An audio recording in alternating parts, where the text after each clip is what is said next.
intimidation that could kick in right now, but if it does happen, it's because of that man, the champion of the world, in my opinion, MenaRD stepping up. No surprise here. He's always going to be in that anchor positioning to scoop up as many points as he can because, again, he's on a mission. He's been motivated. He wants to put a championship ring on his teammates. The pressure, more so on Craime. This is his very first Street Fighter League, and this is the first time I feel like he's going to have to consistently be put up against the big dogs. Yeah, I mean, I'm just like, when I saw that MenaRD interview, I was just so happy that I'm like, I'm glad I'm a commentator, not a competitive player. Because that was the type of like sicko mindset that like I imagine like competitors against people like Michael Jordan and Kobe Bryant would go up against, you know what I mean? Like, how are you this locked in on the game? He's accomplished everything there is to accomplish. He's a multi-time Capcom Cup champion, multi-time EVO champion, like what a SFL world champion. What else does this man need to do? And nonetheless, he comes up and he's like, yeah, my goal is to not drop a game, 40 bombs. I want to get my boys rings. Like when you're at that, when you've already accomplished everything and you're coming into it with that mindset, you are truly one of the scariest players to ever pick up the stick. I pray to God he doesn't become a commentator. I know, he would definitely take anybody's job that he wants. MenaRD will have it. He might just get best dressed. Taste the sea, get your heart out. Watch out now, Rob. Hold up. You never know. New contender entering the mix. But of course, Mena is going to be bringing the Blanka to the table. I'm so glad that he's really settled in on the Blanka as well. It just matches him so well in this game. Of course, Craime, though, he's been one of the young guns on the Ryu. All the youngsters like themselves some Ryu. Yeah, it's the first time we've actually seen Ryu thus far. There was potential of another one in the earlier matches. But Craime, again, this is who he locks in with majority of the time. He's going with the solar plexus after. Caught MenaRD looking for the parry, and instead going to invest that last bit of drive in the OD. No DP. Yeah. Oh my God, all these trades. Wow, and then the big roundhouse coming out of the end. There it is. Oh, OD version 2 to make sure the kill comes through. Very effective with the drive gaze usage coming in from Craime, and also forcing MenaRD into that burnout scenario rather quickly. And speaking of which, MenaRD rather aggressive with his own meter, both the drive gauge and now the lightning beast. How do we get the setup for the little fella? And more importantly, how do we get this opener?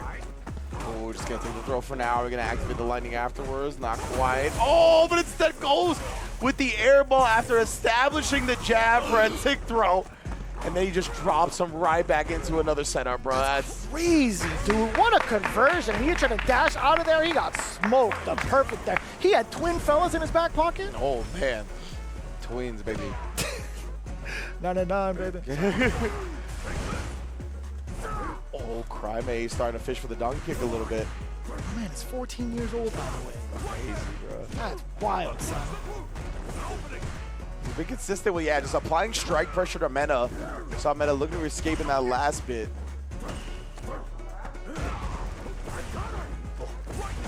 A lot of movement from both ends, by the way, but it's MenaRD who finds himself in the corner, trying to get that rainbow ball out. Jump back jab, excellent response, Craime.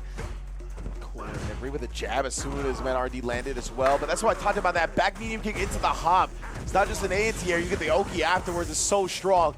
Now into the lightning beast, you got level 3, but you gotta pick your spot. He's locked down, so much chip. Craime can't even find a spot to breathe, can't even find a spot to let loose any sort of super, no risks taken. He just took the throw, he took all the chip that came with it. The one time he tried to rebuttal, it was in a scenario where he had to guess.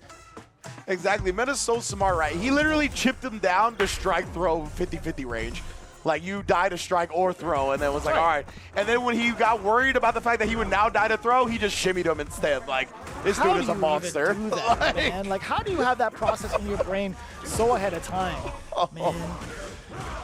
Nah, legitimately, like, we got to do some studies on MenaRD before it's all said and done.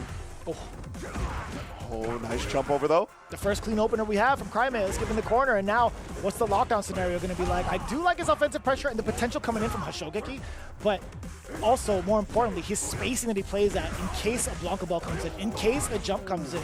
We know about the damage that Ryu can deal, but it's about the control. Indeed, and the heavy Hashogeki came in. Oh, wait a second, especially with Lightning Beast. This could all turn around. He tried to bait something down right there with the hop back. Craime didn't give it to him, though. Oh, the lightning! It just comes through, and it's going to kill Craime off with the OD command grab. He's always got a new route, Vicious. Stuff I ain't never seen before, exclusive.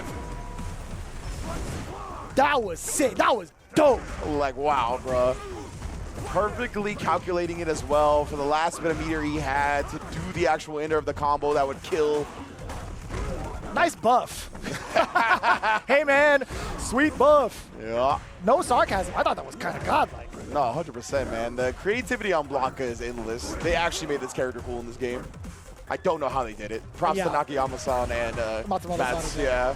Mats. Big Mats.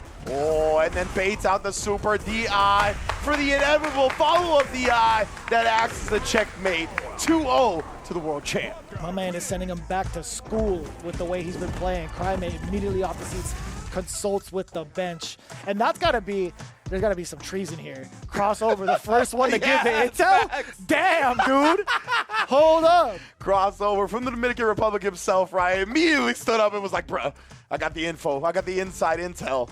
But we'll see if that can help Craime in this situation, right? It doesn't matter how much intel has been shared about MenaRD. It doesn't matter how many people have tried to theory fight this man. He has still taken home multiple world championships. There is no way to prepare for the way MenaRD is playing. Like, there's the ambiguity, the locked in. Ooh, look at how locked in he is. He hasn't even blinked, brother. That is not a freeze frame. That is 100% live. My man is locked all the way in. He is a sicko in the best way possible, bro. I want to see what the changes are coming in from Craime thus far. A little bit of a slight introduction in terms of normals exchanged. Backdash away from the throw, one correct guess now leads him into a favorable position. The overhead, he was stand blocking the moment he got up. Yeah, he knew the overhead was coming. Oh, he's trying to make something out right there. Such a delayed air ball that time, and then hopping through to bait the throw. Mena has already turned this round around. Oh, but just as I say that, Craime had a huge opportunity. No. Ah. That was a pretty big round for the side of Craime. Now even bigger for MenaRD, considering it is match point for the Bandits camp. Beat that chest again here. Oh, the quick down. He actually got the parry, but Craime showed the parry so late. What an impressive round, but also more impressively, the blocks from Craime withstanding that. Up until this point, though, the throw does get punished with the OD air ball. Here comes little fella. I love that too. Mena using the end of his lightning beast just to get a knockdown where he gets set up the doll, because this is what happens afterwards. Oh my goodness. Oh, used all three of the dolls, and then the back mediums for a 3-0 MenaRD. There is no signs of stopping this man. And just to rehash what Sajam had said towards the end of like Evo, no end in sight. This guy has just been reintroducing himself every single time, and also has just been eyes on the prize the entire time. I'm so thoroughly impressed with that. 3-0 over Craime? 3-0 over Craime, bro. Like, it was 3-1 over Punk, I believe, and now 3-0 over Craime. Like, incredible stuff. 3-1 over Punk, right? Yeah, okay. So, yeah, 3-1 over Punk, 3-0 over Craime. Like, just this showing that MenaRD has had, bro. Yeah, I mean, Sajam put it perfectly at Evo. We don't know when this guy is ever going to slow down. He went to Japan after winning multiple world championships and didn't drop a set to any of the SFL Japan players he played. Brother. Like, what do you mean? What do you mean indeed, brother? To stay as motivated as he has with all the things he's accomplished, it is a testament to who he is as a human being, man. It is just, like I said, we need to do studies on this guy before it's all said and done. And not just because of his fighting game skill, but because of how he approaches, how professional he goes about playing fighting games in the first place. Incredible stuff. Dude, he's got recognition around the world and also in his hometown by the government, by the way.